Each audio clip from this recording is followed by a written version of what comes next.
savez que quand un enfant il traverse la route, il demande souvent, hein, en tout cas en Israël c'est comme ça, à un grand, est-ce que tu peux me tenir la main?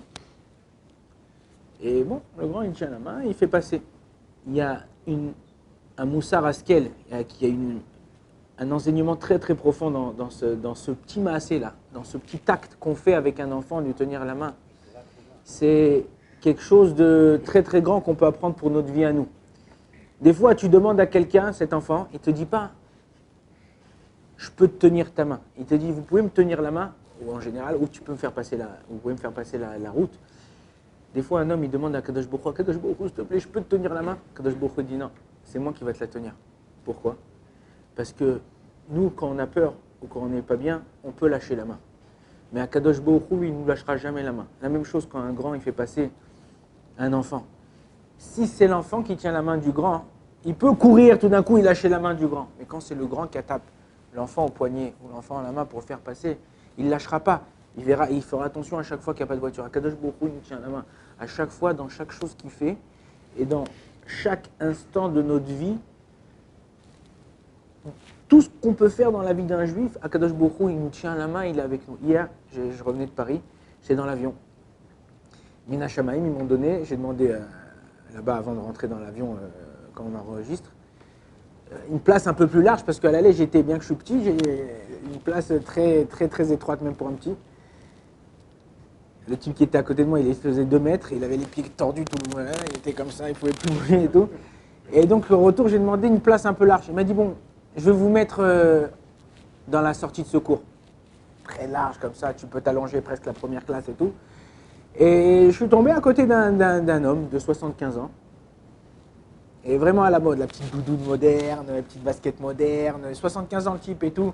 Les Bose, les écouteurs Bose sans fil, tu touches comme ça touche tactile, tac-chin. Il avait les deux AirPods là, les nouveaux AirPods, pas les anciens, les nouveaux AirPods, tac, tac. Et je commence à parler avec lui, on commence à discuter, ta. Je lui ai donné le petit livret que j'avais écrit. Et on a commencé à parler. Et comment tu vois comment Akadosh Baruch Hu, il aime le Ham Israël. C'est quelqu'un, Chas v'Shalom, lo aleinu, lo alechem, il a tout mais il n'a rien. Il était dentiste pendant 45 ans dans une ville paumée de Paris, une ville paumée de France.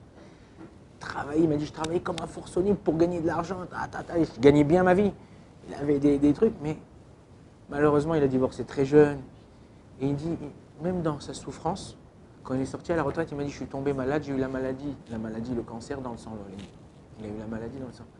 Et il dit, mais regardez comment Akadosh Baruch Hu, il fait les choses. Comme ça, il me dit, mais non, c'est pas quelqu'un de religieux de ça. J'ai sorti mes Rabbenoutam, je les ai mis, il m'a dit, ah, toi aussi, t'as pas mis les filines, moi non plus. alors je lui ai dit, bon, il n'y a pas de problème, je vais te donner, je vais te prêter les miennes. Ceux-là, c'est une autre paire. Donc, je lui ai sorti les Rabbenoutam, je lui ai sorti les rachis, je lui ai donné. Et il me dit, regarde comment Akadosh Baruch Hu, il fait bien les choses. Je lui ai dit quoi? Il m'a dit, j'étais avec une femme.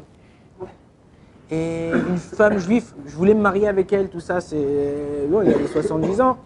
Et Akadosh Baruch Hu, il m'a envoyé la maladie. J'ai décidé de faire mon alia. Et dès qu'elle a vu que j'avais la maladie, elle m'a quitté. Elle m'a dit, imagine-toi, je me suis marié avec elle, elle aura attendu qu'une chose, me prendre ce que j'ai, me truc, machin. Akadosh Baruch Hu, il a fait que je tombe malade. Et maintenant, j'ai guéri. Il a guéri, Baruch Hashem.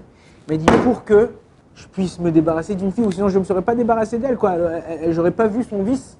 Mais dès qu'elle a vu que je suis malade ou machin et tout, pour vous montrer que quoi, Kadosh Baruch Hu tient la main. C'est pas toi qui lui tiens la main. Si tu as confiance et tu sais qu'Akadosh Baruch Hu tient la main, où tu iras, tu réussiras. Et c'est ça Yosef Hatzadik, c'est ça Moshe Rabbeinu. Yosef Hatzadik, c'est-à-dire Yosef Ish Matzliar, c'était un homme qui réussissait.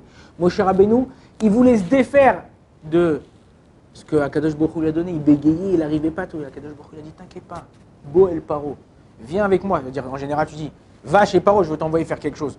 Je dis, vas-y, va voir David. Va voir le Rav Ron Shaya. Ouais, mais quand je veux aller avec toi, je te dis, viens, on va voir le Rav Ron Shaya. C'est-à-dire, je t'accompagne. C'est ça, Bo El Paro. Viens, je t'accompagne, je suis avec toi, je te lâche pas. Je reste avec toi. Si toi, tu sais que partout où tu vas, tu es accompagné, tu n'as peur de rien, tu fonces. Baruch Adonai L'Olam, Amen, Amen.